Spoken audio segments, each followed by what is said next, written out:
नमस्कार, TV9 मराठीमध्ये आपलं स्वागत. मी निखिला. सध्या निकालापूर्वीची प्रतीक्षा सुरू आहे. निकाल उद्या लागणार आहेत, मात्र आज त्यावर अनेक चर्चा झडतायत.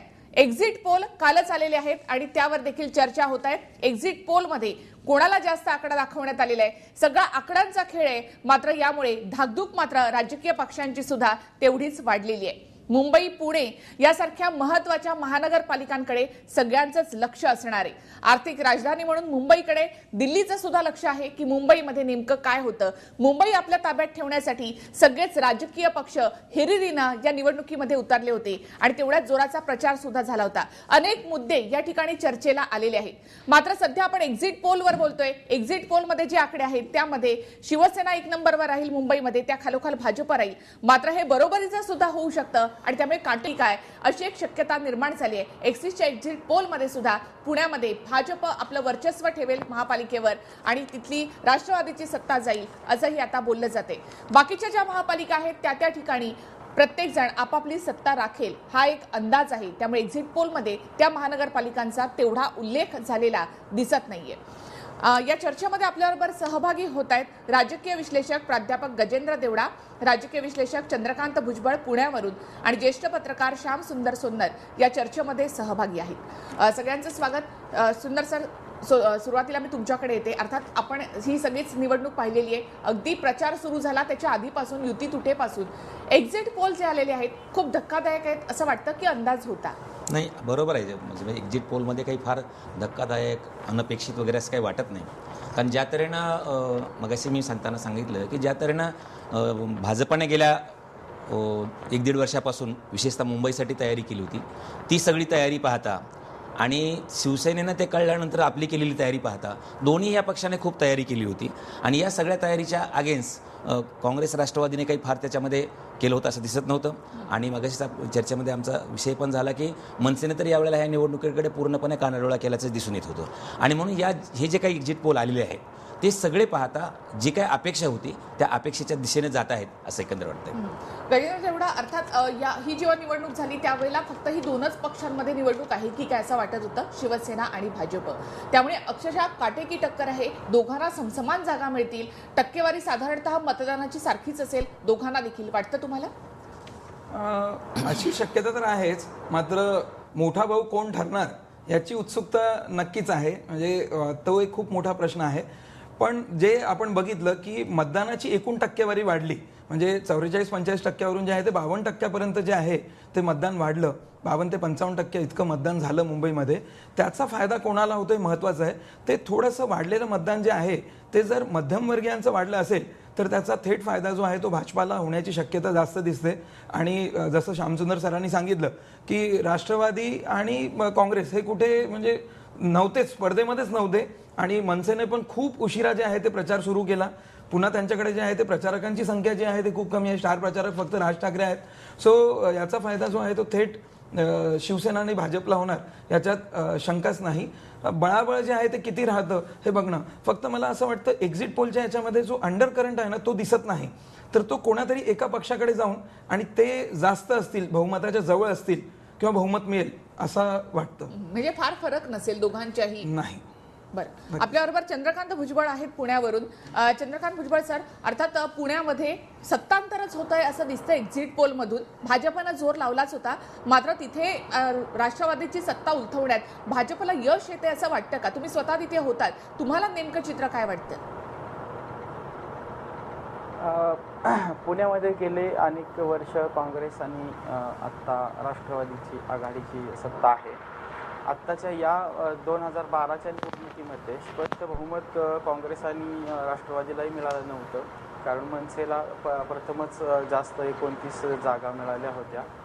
आणि हे आघाडी म्हणून पुणे कॉर्पोरेशनमध्ये गेली 5 वर्ष कारभार करताना बहुतांश वेळा वाटून पदं घेण्यात आली. म्हणजे शहर सुधारणा म्हणा, स्थायी समिती म्हणा, शिक्षण मंडळ म्हणा, अशा विविध ज्या पदं होती त्या आघाडीत बेबनाव वारंवार दिसून आला पुणेकरांना.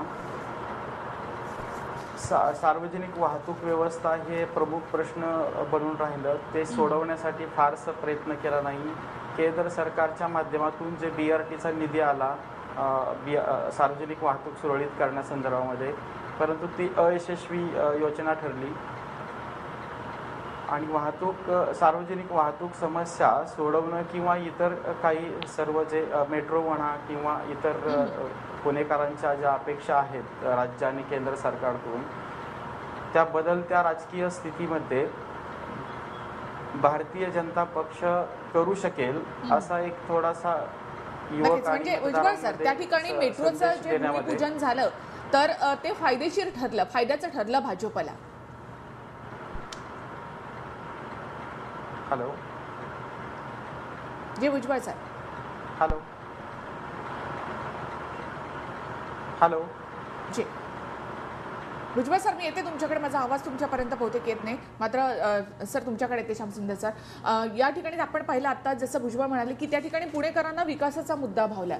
मुंबईमध्ये सुद्धा विकासाचा मुद्दा काढला, मुख्यमंत्र्यांनी पारदर्शकता बाहेर काढली, त्याबरोबर विकासाचे मुद्दे सुद्धा काढले. मात्र तरी सुद्धा मुंबईचं एक वैशिष्ट्य आहे की इथे फक्त भावनिक मुद्द्यांवरच निवडणुका लढल्या जातात. मग ती मराठी अस्मिता असो, मग गुजराती अस्मिता असो, हे सगळे अस्मितेचे मुद्दे बाहेर काढूनच निवडणुका लढल्या जातात. अगदी पाहिलं ना आपण की पहिल्या दिवशीच्या प्रचारापासून पाहिलं, सभा मुख्यमंत्र्याची असो, सभा शिवसेनेची असो, एकंदर सभेमधल्या मुख्य वक्त्याचा जर वेळ 45 मिनिटं असेल तर त्या 45 मिनिटांमधले 40 मिनिटं हे म्हणजे किती चांगले चांगले शब्द वापरले होते की म्हणजे अक्कल दाढ नाही आहे कारण अक्कलच नाही तर दाढ कुठली येणार, दात दिसत नाहीत कारण ते पारदर्शक आहेत वगैरे, ह्या तऱ्हेचं जे काही वातावरण होतं, या तऱ्हेची जी टीका होती, या सगळ्या टीकेमुळे मूळ जे काही विकासाचा मुद्दा आहे कदाचित या विकासाच्या मुद्द्यावर बोलण्यासारखं नसावं आणि म्हणून अशा प्रकारच्या भावनिक मुद्द्यावर त्या ठिकाणी चर्चा झाली असावी. आणि म्हणून आपण एकंदरच पाहतो की यावेळेचं नाही तर प्रत्येक वेळेला निवडणुका खरं म्हणजे ज्या एका विकासाच्या मुद्द्यावर व्हायला पाहिजे होत्या.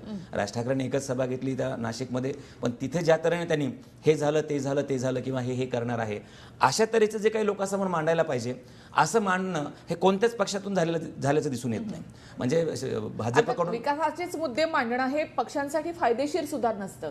भावनिक मुद्द्यांना जेवढा हात घालणं किंवा भावनिक मुद्द्यांनी लोकांच्या जवळ जाणं हे जेवढं सोपं आहे तेवढं विकासाचा मुद्दा पुढे मांडणं हे इतकं सोपं नाही, हे राजकीय पक्षांना कळून चुकलंय. विकासाच्या मुद्द्यामध्ये आपण ते मांडू शकत नाही असं लक्षात आल्यानंतरच अशा प्रकारची पळवाट काढली जाते असं मला वाटतंय की जाणीवपूर्वक हे लोकांना त्या विकासाच्या मुद्द्याच्या दिशेने जाऊच द्यायचं नाही. त्याच्याऐवजी असं वेगळ्या विषयावर वेगळ्या स्वप्नरंजनामध्येच लोकांना ठेवून त्याच्यामध्ये गुंतवून ठेवायचं आणि त्याच्यामध्ये हे करायचं दिसतंय. आणि याच्यामुळे काय झालं की हे सगळे जण करत असताना त्याचा कुणी प्रतिवाद करता आहे असं कुठे दिसलं नाही आणि त्याच्यामुळे त्याचा हा सगळा भावनिक ह्याच्यावर चाललेला आहे असं जर कोणी सांगेल आणि त्याच्याबद्दल जर लोकांच्या मनामध्ये जागृती करेल असंही कुठे दिसलं नाही.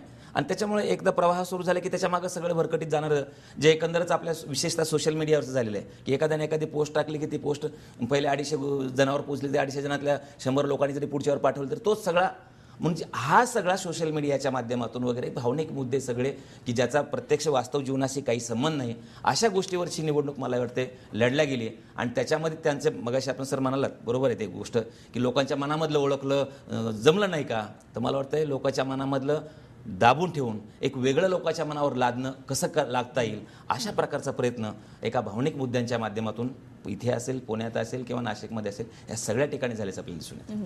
नक्कीच मिनी विधानसभा निवडणुका असं याला म्हणतात आणि त्यामुळे सगळेच पक्षांनी आपली जी शक्ती आहे ती या ठिकाणी पणाला लावली. मात्र एक वैशिष्ट्य होतं ते म्हणजे की आघाडी झाली नाही, युती झाली नाही, त्यामुळे प्रत्येक जण स्वतंत्रपणे लढत होता.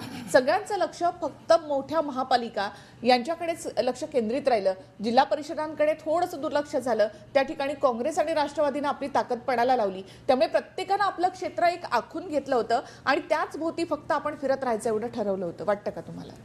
हो, असं नक्कीच वाटतं. आणि तुम्हाला सांगतो मी की हा आत्ताचा नाही आहे, याच्या आधीचा पण इतिहास जो आहे तो असाच आहे की काँग्रेस म्हणा, राष्ट्रवादी म्हणा, ते पूर्ण त्यांचं पंचायत समिती, जिल्हा परिषद या निवडणुकामध्ये जे आहे ते त्यांचं पूर्ण संख्याबळ पण आणि पूर्ण जोर जे आहे ते लावतात. आणि शहरी भागामध्ये जे आहे ते नेहमी भाजप किंवा शिवसेना, म्हणजे महाराष्ट्राचा आपण ज्या वेळेला विचार करतो तेव्हा भाजप किंवा शिवसेना यांचंच आपल्याला जास्त वर्चस्व असल्याचं जे आहे ते दिसतं किंवा ते तिथंच जास्त आपलं प्रचाराचं केंद्रस्थान जे आहे ते ठेवतात. यात पुन्हा दुसरा मुद्दा जो आम्ही मगाशी चर्चेला की डिजिटल मीडिया जो काही आहे किंवा सोशल मीडिया जो काही आहे त्याचा अधिक योजकतेने वापर जो आहे तो आता करण्यात येतो. तो पण भाजप आणि शिवसेनाकडून जे आहे ते जास्त प्रमाणात करण्यात आलं. म्हणजे त्यांच्या नेत्यांचे ट्विट असतील, फेसबुकवरचे पेजेस असतील किंवा व्हॉट्सअपवरून केलेला प्रचार असेल, तर तो सगळा जो आहे तो या पक्षांकडून जास्त मोठ्या प्रमाणावर केला जातो.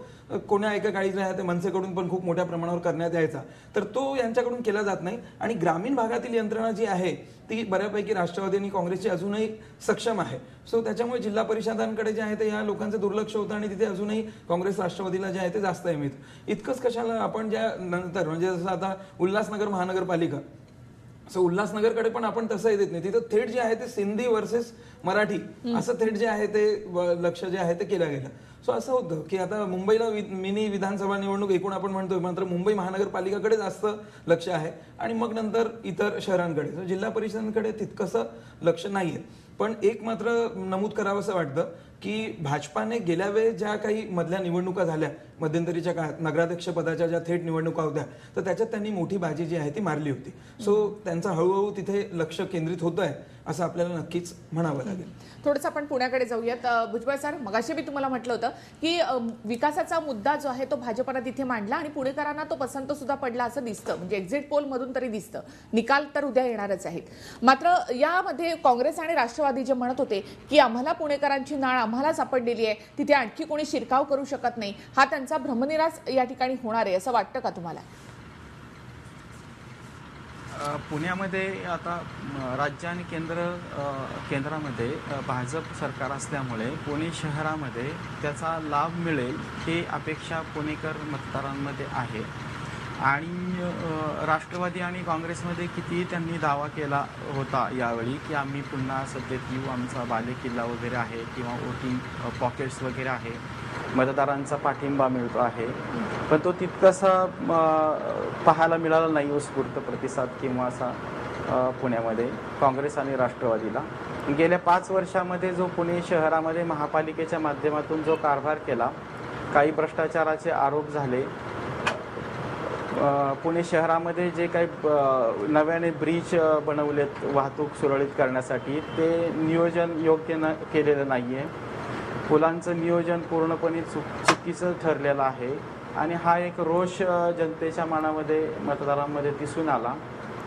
त्यामुळे त्यांचा जो दावा आहे की